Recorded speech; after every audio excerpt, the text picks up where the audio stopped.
Hello students, hope you all are fine and enjoyed your holidays. I have seen that most of you have not seen the earlier videos. Again I am telling you dear students, take the subject seriously and go through all the videos. Today I will discuss very important topic, that is class definition program, which is what is the structure of the program and how to write the class definition program. One of the class definition program will definitely come in the exam, and it is of 15 marks, and which is the part of section B of your question paper. So let us start with the topic. The class definition program is basically concerned basically centered around writing the definition of the class. We all know that class is a central core of Java program. We have been using class in our program so far. It contains the main method. Further, they are qualified by the phrases like public, static, void, and so on. After this, we will see a totally different perspective of the class definition program.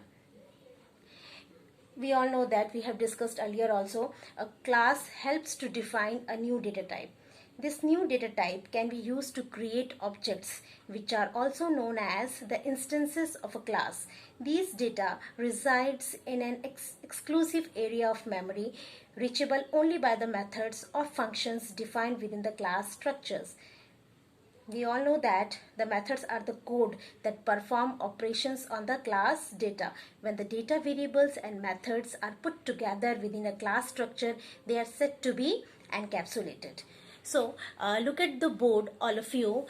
This is the structure of a class, how we write a class. A class consists of data and methods. For example, this is a student class. Name of the class is student, and this student class consists of this data, and these are the methods which are defined in the student class. The data are roll number, subject 1 marks, suppose subject 2 marks, and subject 3 marks. This class is storing the roll number and the 3 subjects marks of the particular students. So these are known as the member variables of the class or the member data of the class. Further, you see there are 3 methods defined in this class. The first one is the get data, second one is the calculate percentage, third one is the display. Now I will tell you what these 3 methods are going to do. Get data will take the values in these member data, and calculate percentage will calculate the percentage of a particular student based on the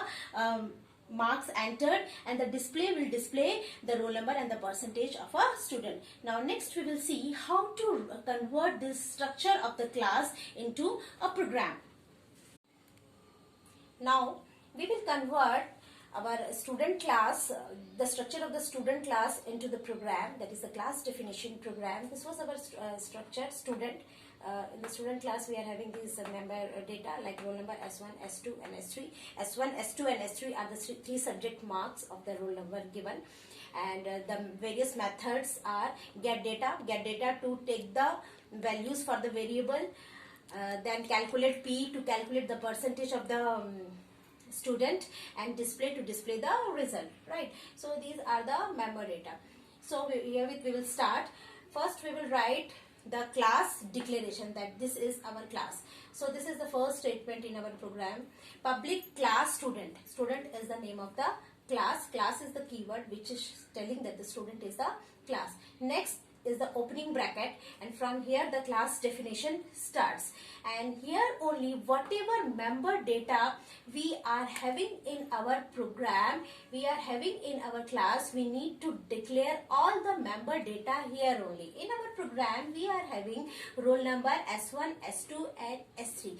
All these 4 variables we have to declare here only. Now you see in this program, apart from these 4 variables, I have declared one more variable, that is percentage, because in this program we are required to calculate the percentage, and in this variable we will store the value of the percentage. So this extra variable also we are declaring here. So all the 5 variables are declared in the beginning of the class definition program only. So it is very mandatory that whatever member data or whatever member variables are there in your class definition, all should be declared in the beginning. Next is the definition of the get data method. Void get data. This get data is going to take the values in all the variables, that is in the roll number, S1 marks, S2 marks and S3 marks. So I have used the scatter class to take the values for these variables. First we have declared the object of the scatter class, then one message is there, enter the data, and then there is a way how we can give the value to the various variables, like roll number is equal to sc dot next int.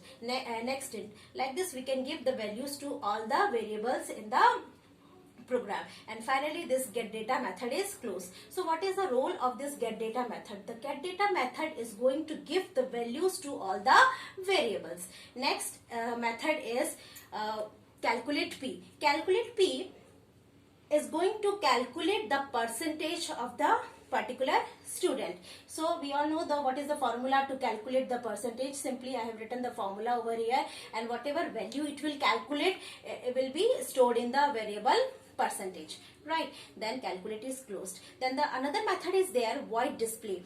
Void display method is going to display the result. It is going to display the roll number of the student, and it is going to display the percentage of the student. I have displayed only the roll number and the percentage. You can modify your program. You can display all the three subject marks also, like you are displaying roll number, then S1, S2, S3, and then finally you are displaying percentage. It is up to you what are the things you want to display on the output screen, right? So finally the display is closed. Now the most important method, that is the main method, public static void main. Now in the main method, what we are going to do, this I think we have already discussed in the method handling user defined methods chapter, that in this method what we are going to do, we have created the object of the student class, because without creating the object or without using the object, we cannot use all the methods and the data defined in this class. So in the main method we need to create first the object of the class, and this is the way how we can create the object. Student, the name of the class, S is the name of the object, then is equal to new, then the student. Student is the name of the class, S is the name of the object, new is the operator which is allocating memory to the object S. So this statement will create the object for the class student. Next, what we are doing, we are calling all the methods defined in this class: s dot get data, s dot calculate p, s dot display, right? So this is the way how we can access the member data or the member methods defined in the particular class. Through the object we can define. Here the class main is closed, and finally the class is closed. Now let us discuss another program of the class definition. Look at the board. Define a class with the following specification. Here the class name is rectangle. The member variables or the instance variables are length and width, and these three are the member data.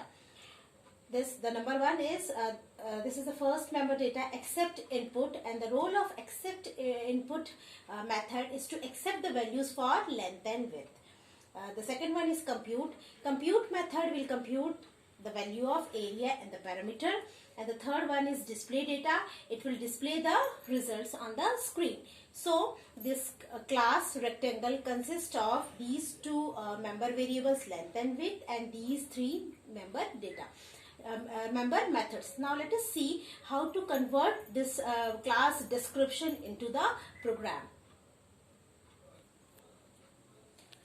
See, public class rectangle, the class name is written over here with the class declaration, public class rectangle, and the member variables or the instance variables are declared over here only, like we discussed earlier. Int, length and width, these two are the member variables given in the class definition, int, length and width.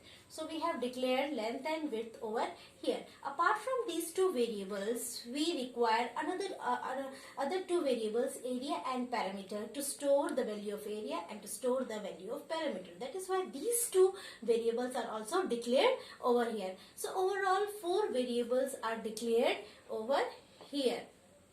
Next, the definition of the method accept input is given, and just now we have discussed that the role of the accept input is to give the values to length and width. Here we have used the scanner class object to give the values to length and width. So this method accept input is giving the values to length and width. Next method is compute method.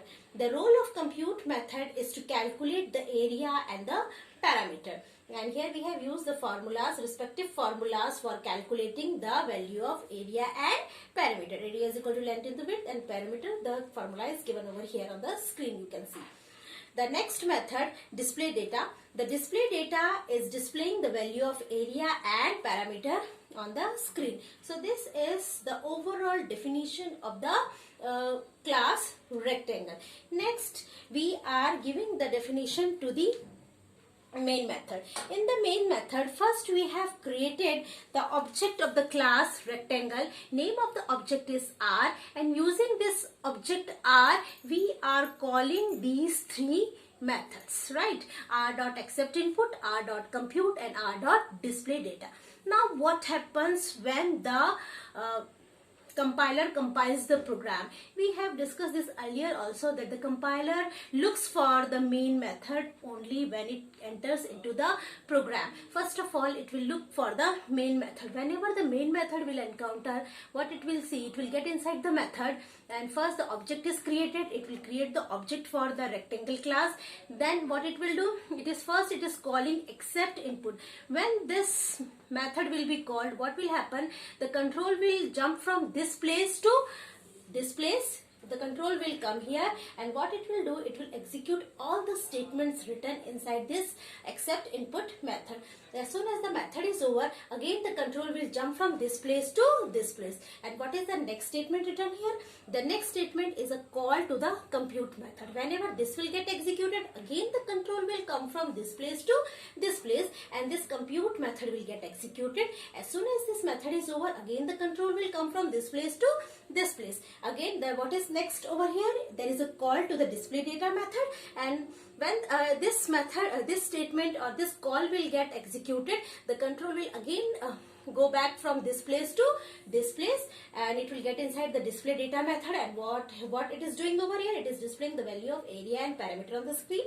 And as soon as the method is over, again the control will come back from this place to this place. So finally the program will get end from here only. So what we have seen, that the program will start from the main method and it will end from the main method. So this is the way how it works, or how we can write the class definition program. Students, I hope that this is clear to all of you. I will give you one program to write it down, and all of you try to write that program by your own and revise it properly. Have a nice day.